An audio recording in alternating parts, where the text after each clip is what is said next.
In this lecture, we would like to discuss our third question that we have made regarding price code. So, as to its relation and jurisdiction of the price codes and in relation to contraband, blockade, jurisdiction, contraband, blockade, and on neutral services. That made our third question and regarding the answer. According to Professor Openham, price code is a municipal code enacted by the statute of a state with regulations in conformity with international law. To substantiate his view, he cited the example of British price codes, which were constituted by the Act of British Parliament by applying the principles of international law without any abrogation either by the Act of Parliament or by the order in council. Although it is national in constitution and organization, its juristic position is international in nature and function. In trial of capture, neutral vessels in price courts, the neutral states are not given a chance of representation. Price courts are guided by the general principles of law having universal acceptance in spite of its municipal character, and according to Pitt Cobbett, price courts are national tribunals created for administrating international law and not enforcing national law. Price courts derive their authorities over foreign subjects from the consent of nations, and their decisions are binding over enemy and neutral states. Price is defined as the property of an enemy captured by the maritime forces either on the high seas or at the port. It is acknowledged as price on the basis of international law by a competent court, and a capturing is under an obligation to preserve the property pending the decision of the court. So Professor Lawrence defined price courts as national tribunals set up by belligerent states in their own territory or in territory under military occupation or in territory of an ally. Professor Bhushan and the international jurist Option defines price courts as courts especially constituted for the purpose of deciding questions of maritime capture in time of war according to international law. So, price courts cannot be established in a neutral state as it would violate the sovereignty of that state. So the very functions of the price courts as according to Professor Pitt Corbett has explained that the following functions of a price court. As regarding the functions, the first function falls under to inquiry into causes of maritime capture, and the very second function falls into to the decree of condemnation of captured property as lawful siege and lawful price. And the third function is to avoid restitution and compensation if it is found just. And the fourth function of the price code to protect interest of all against any kind of disorder and destruction over the captured property or vessels. So, in regards to price codes and its functions, we have to discuss certain leading cases, and in that connection, we would like to discuss the first most important leading case relating to price code is the Jamora case of 1960, where it was observed that the primary duty of a price code is to preserve the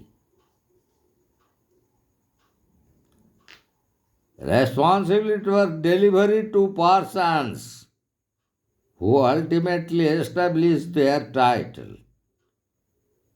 In post inquiry and trial, the court may pass a decree for condemnation, where it concludes that the capture is lawful.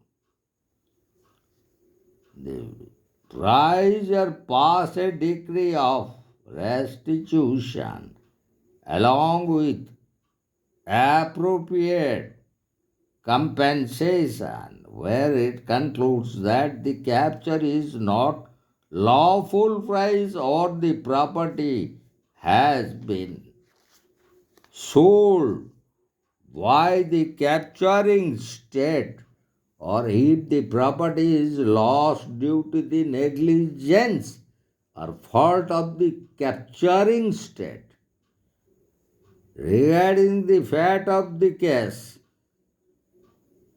as Yamarov was a Swedish vessel carrying a cargo of copper and grain from New York to Stockholm, it was captured by British ships and confiscated as more than one half of the cargo was contraband. This was done with the order of the Prosecutor General. The objection of the owner of the ship and cargo was overruled by the Admiralty Division, which ordered for the requisition. The Judicial Committee reversed the decision of the Admiralty Division.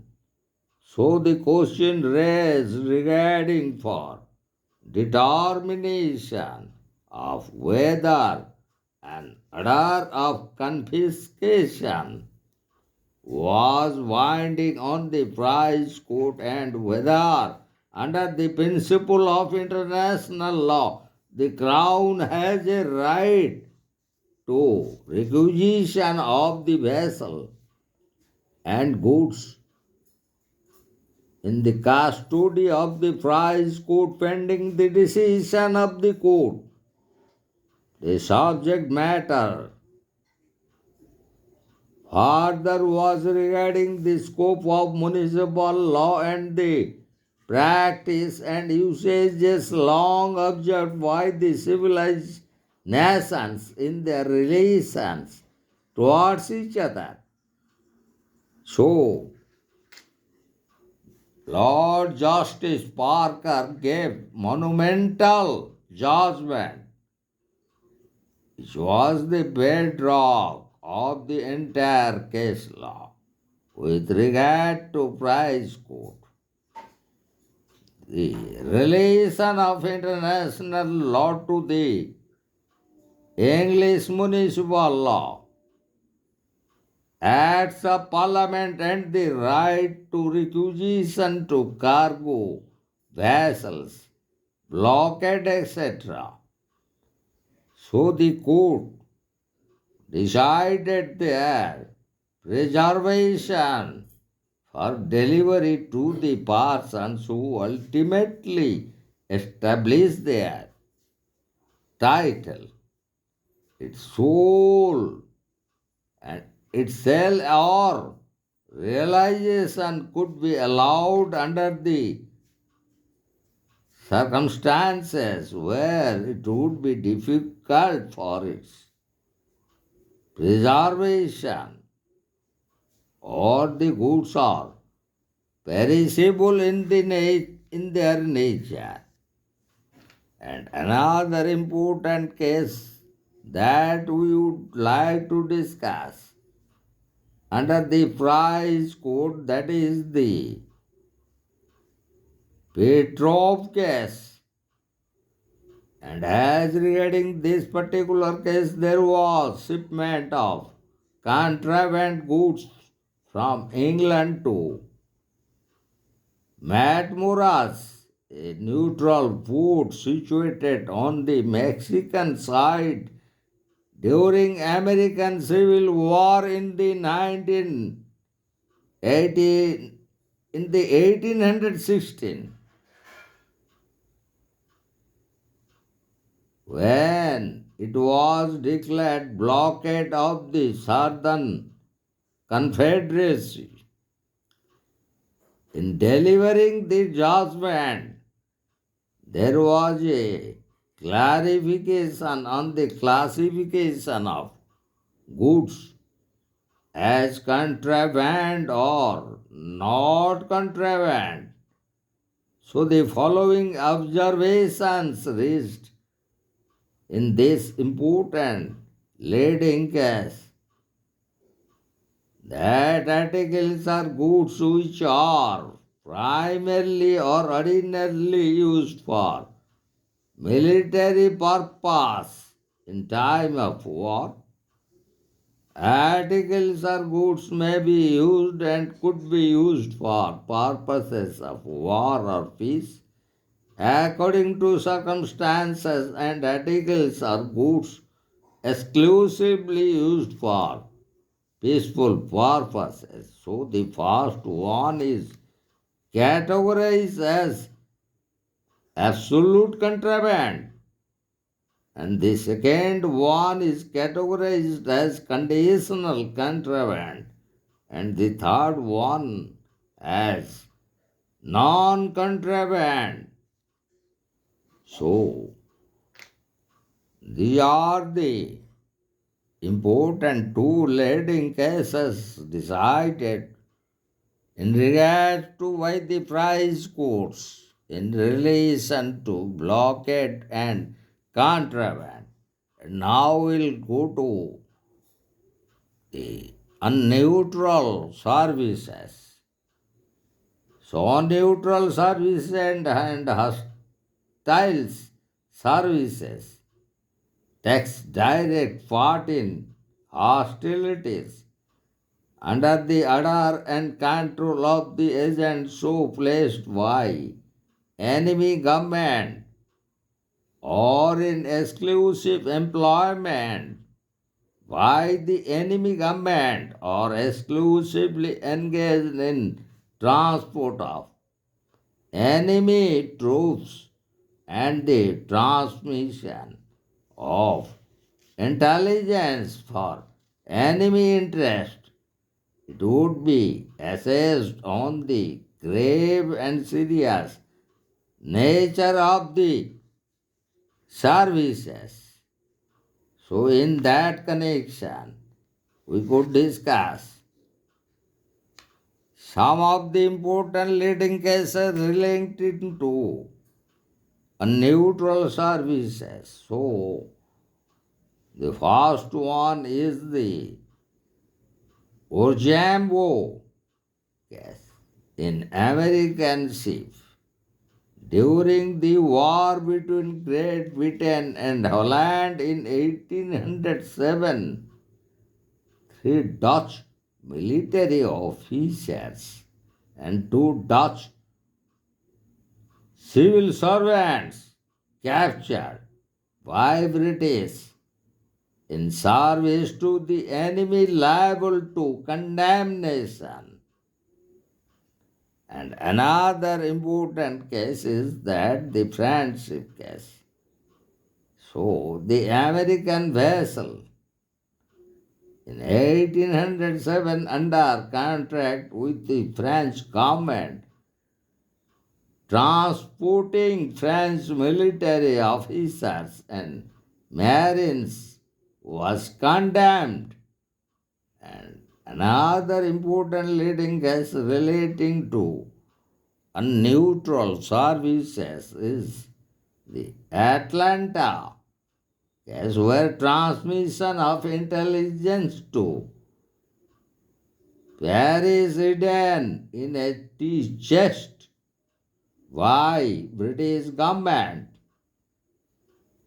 So British prize could condemn the whole vessel and confiscate.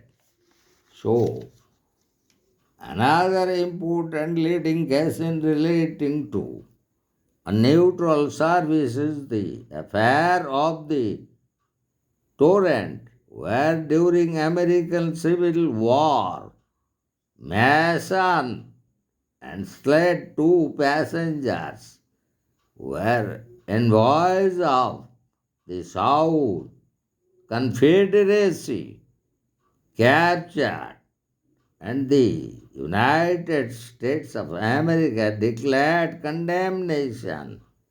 After long negotiation, they were released, and United States of America did not apply the law of contraband.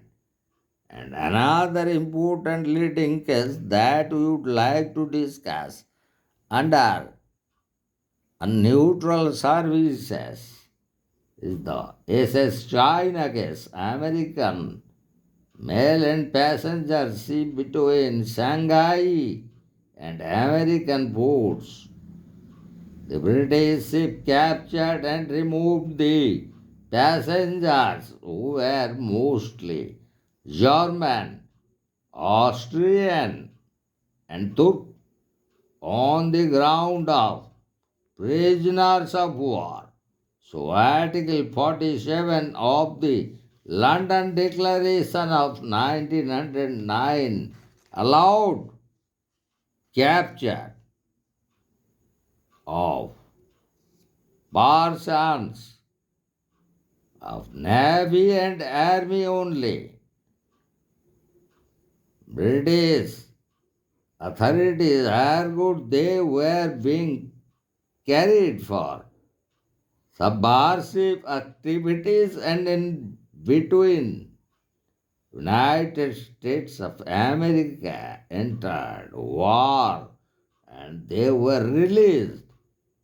And now we'll discuss another important leading case relating to a neutral services is the Asma Maru case, where Japanese vessel on voyage from America to Japan in 1940 carrying German civilians seized by British authorities.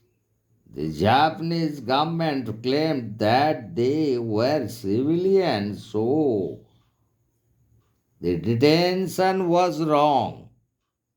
But the British government pleaded according to the provisions of German Army Code, which makes it compulsory that every German citizen between the age of 18 years to 45 years must bear arms for the country.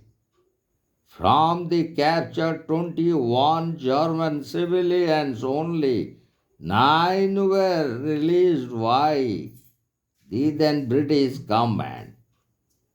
So these above leading cases fall under the head neutral services as decided by the respective prize courts. The vessels or ships involved, all of were either carrying certain contraband, passengers, or dispatches or intelligences which were declared as unneutral services under the London Naval Conference. So, even under the law of neutrality, conditions and provisions laid down about the nature, function, and activities of a neutral state and neutral vessels, as under the laws of the contraband, every neutral vessel is prohibited to carry any kind of contraband, but only the kinds of merchandise for commercial purposes. Even restrictions were laid down on neutral vessels to observe the laws of blockade and to verify and ascertain which port is declared as blockade previously. Besides the above, every neutral vessel in its voyage must acquire earlier information regarding any war or hostilities between the states, or when it comes to its knowledge, must immediately suspend and stop such voice. So, in this, we have discussed the very answer to the question, and the question was that define prize court and its jurisdiction, determine its role in the context of contraband, blockade, and unneutral services, with critical reference to some important relevant leading case laws in connection to unneutral services, contraband, or blockade, as decided by the prize courts. So, we have touched every aspect and the very definition and meaning of prize court and how it was being defined by Professor Oppenheim and also by Professor Cobbett. So also we have discussed the very decisions of the prize court, how they developed, and under the jurisdiction of municipal laws and how they decide the issues of international laws relating to contraband, blockade, and unneutral services. And in that connection, we have discussed some important leading cases. So, here we have finished our lecture on prize courts and their jurisdiction, and in particular to their jurisdiction in relating to contraband, blockade, and unneutral services.